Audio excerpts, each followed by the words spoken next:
नमस्कार मित्रों, स्वागत है आपका एक बार फिर हमारे चैनल जे वीडियो क्वेश्चन में। पिछले एपिसोड में हमने देखा कि मामा शकुनी और दुर्योधन की जो योजना थी पूरी ध्वस्त हो गई है, क्योंकि कीचक का वध हो चुका है और उनको पता चल चुका है कि उनका वध जो है पांडवों ने ही किया है। और राजा विराट फुल सपोर्ट में है पांडवों के। राजा विराट के मन में, हृदय में जो धर्म है वो युधिष्ठिर ने देखा और युधिष्ठिर ने अपना पूरा प्रकरण पहले ही उजागर कर दिया था कि हम 6 लोग आपके राज्य में गुप्त रूप से रहना चाहते हैं। लेकिन इस समय भी राजा विराट ये कह रहे हैं कि आप यहाँ युद्ध छोड़ के चले जाइए ताकि आपका जो संकल्प है वो पूर्ण ना हो जाए। 12 वर्ष की जो आपके दोबारा मिलेंगे वनवास के, वो ना मिलने पाए। आप एक बार अज्ञात वार्ष के पूर्ण कर लीजिए। लेकिन इतनी महानता भी देखने वाली होती है, जिसने हमारे बुरे वक्त में हमारा सपोर्ट किया और आज भी कर रहा है, हम उसके लिए अगर खड़े ना हो पाए। एक चीज हमने सबके मुंह से सुनी, वो है कि जिसने भी विराट नगर में राजा विराट का अन्न खाया है वो उनसे अपना मुंह नहीं मोड़ेगा। ये सभी भाइयों ने आपस में प्रण ले रखा है। चलिए शुरू करते हैं एपिसोड 169 पार्ट 1। युद्ध तो अवश्य होना ही चाहिए महामहिम।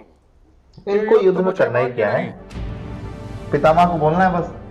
महामहिम भीष्म यथार्थ कह रहे हैं। युद्ध से अधिक दुर्भाग्यपूर्ण कुछ नहीं होता मेरे बच्चे। मामा श्री, किंतु किंतु बड़ा भयानक होता भाई।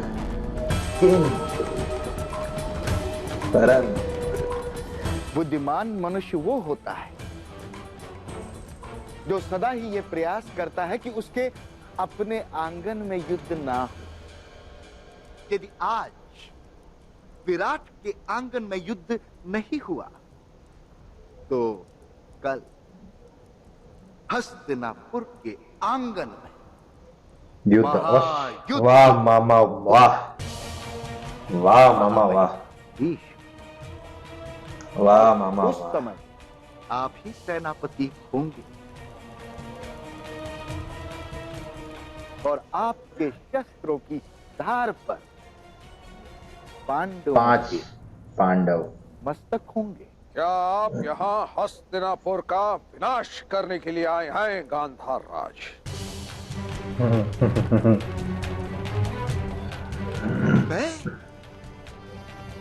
मैं विनाश के लिए आया हूं? मैं तो केवल आपके दिए हुए वचन को सफल करने आया हूं महामहिम भीष्म।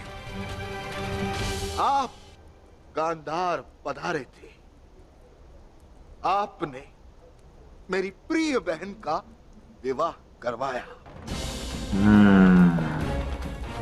ये कहकर कि आप उसे हस्तिनापुर की साम्राज्ञी बनाए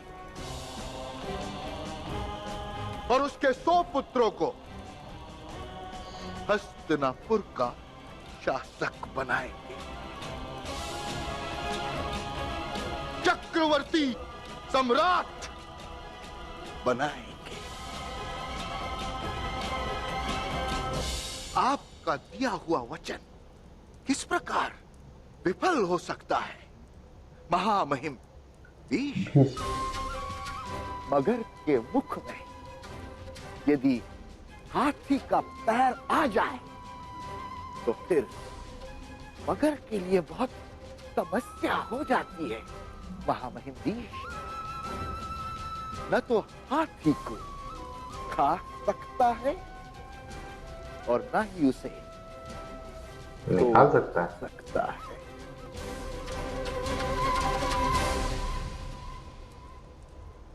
अब मेरी आपसे विनती है महामहिम भीष्म। या आप तो मगरमच्छ हैं, मेरे बच्चे मेरा दुर्योधन सुझाव हाथी का पैर। चक्रवर्ती सम्राट बनाइए, या फिर आपके कारण हस्तिनापुर का विनाश हो जाएगा।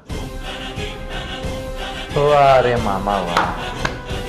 जिस व्यक्ति ने अपना संपूर्ण जीवन हस्तिनापुर के लिए दान दे दिया, लेकिन देखा जाए तो इस वक्त मामा जिस तरीके से भीष्म को आईना दिखा रहे हैं, सेनापति महोदय, विराट नगर का दुर्ग आपके हाथों टूटने की प्रतीक्षा कर रहा है।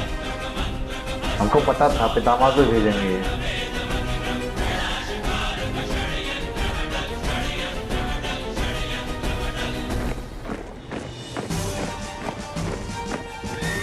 ये तो हम कह रहे हैं धृतराष्ट्र को कुछ करना ही नहीं है, वो बस आधे दिन मैं पितामह शास्त्री दवा देख लो चाचा। एक और आ जाए अपने पास।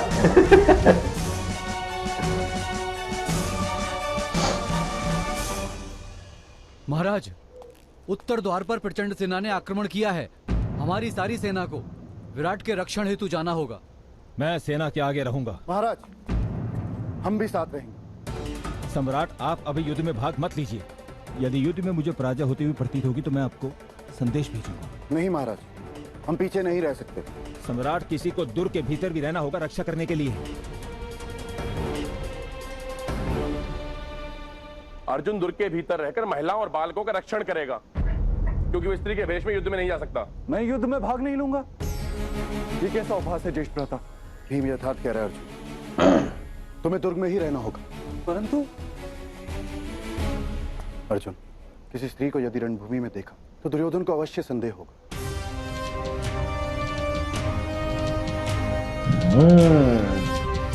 बाकी सब भाई जा रहे हैं तो हैं।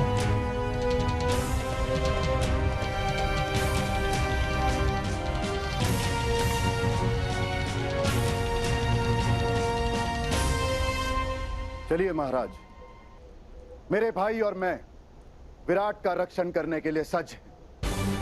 आइए।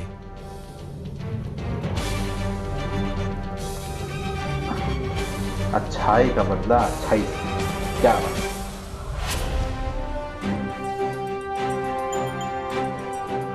निकल गए अस्त्र को भाई ले लिए सबने अपने अस्त्र हैं।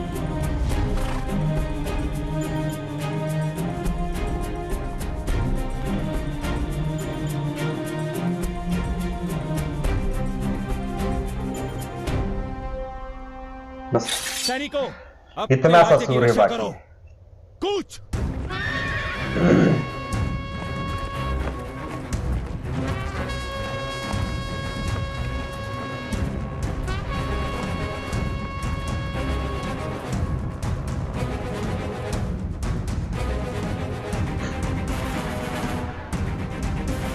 यार इसे बोलते हैं एकदम क्या 4 पहर इतनी टेंशन हो गई। विफल भी हो सकता है, सफल भी हो सकता है। कर्म से पीछे जो कुछ हो जाए अपने कर्म और अपने धर्म से पीछे। हाँ भाई, ईश्वर को भाई मंजूर होगा तो करना ही पड़ेगा। ये भाई लुक है यार। भाई लुक तो है यार, पितामह का लुक तो बड़ा डेंजर है।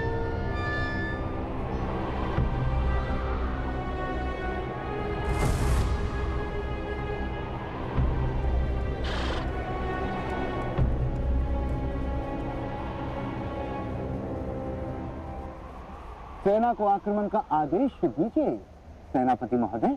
विराट की ओर से अपने रक्षण की कोई सज्जता नहीं दिख रही है गांधार राज। यदि महाराज विराट शस्त्र नहीं उठाएंगे, हम किस प्रकार उन पर आक्रमण कर सकते हैं? किंतु दुर्ग पर प्रथम आक्रमण तो आरंभ हो गया है। वहां वहीं हूं।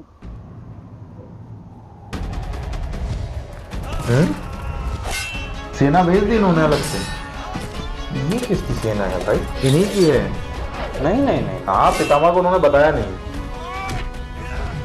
क्या गांधार की सेना भेजी है?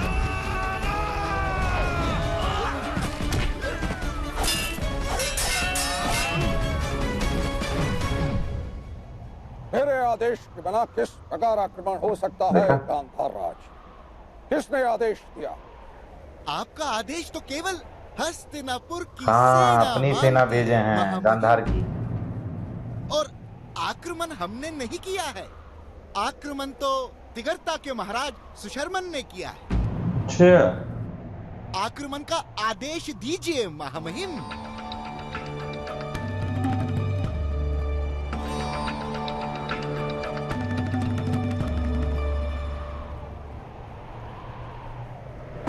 पितामह,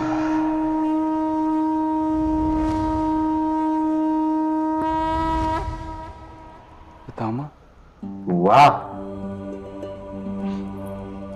महारानी की कृपा हो। दक्षिण द्वार पर हस्तिनापुर की प्रचंड सेना ने आक्रमण किया है। दूसरी ओर से आक्रमण।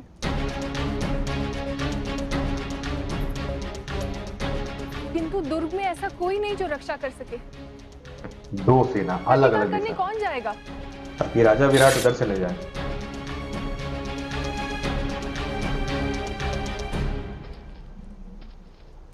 क्षमा कीजिए महारानी, परंतु राजकुमार उत्तर दुर्ग के भीतर है और राजकुमार का यह कर्तव्य है कि वो इस आक्रमण का प्रत्युत्तर दे। हाँ, मैं जाऊंगा युद्ध करने। गजब यार, ये किस प्रकार संभव है? छोटा पैकेट बड़ा धमाका।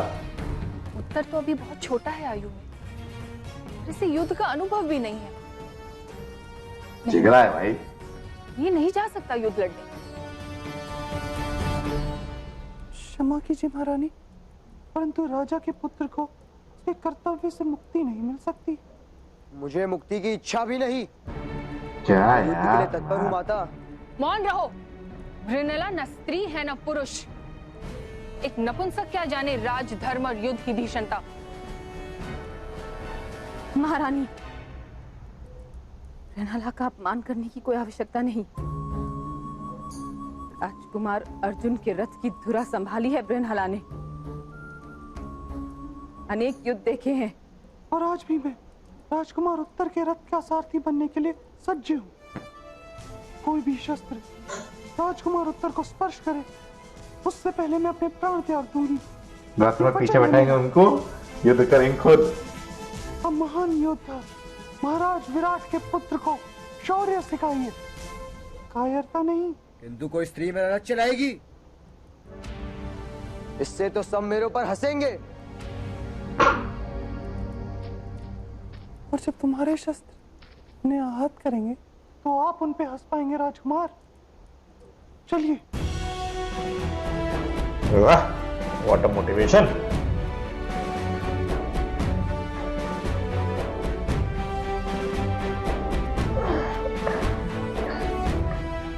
किंतु वृणला, सबसे आगे महामहिम भीष्म है। यदि सारथी कौन है ये बात उन्होंने जान ली तो? महामहिम भीष्म का भय नहीं, और राजकुमार दुर्योधन सूर्यास्त से पूर्व मुझे जान नहीं पाएंगे।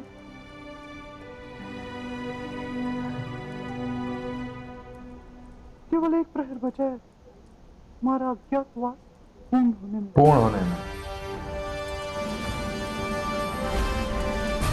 अर्जुन ने क्या सही मैसेज दिया है, क्या संदेश दिया उन्होंने कि एक पुत्र को हमेशा शौर्य सिखाना चाहिए, उसको कायरता नहीं सिखानी चाहिए। जिस प्रकार का अवसर विराट नगर के सामने आ रखा है कि उत्तर के द्वार से एक दूसरी सेना ने आक्रमण कर रखा है और दक्षिण के द्वार से कुरु राष्ट्र की सेना आ रखी है, सज्ज खड़ी है युद्ध के लिए।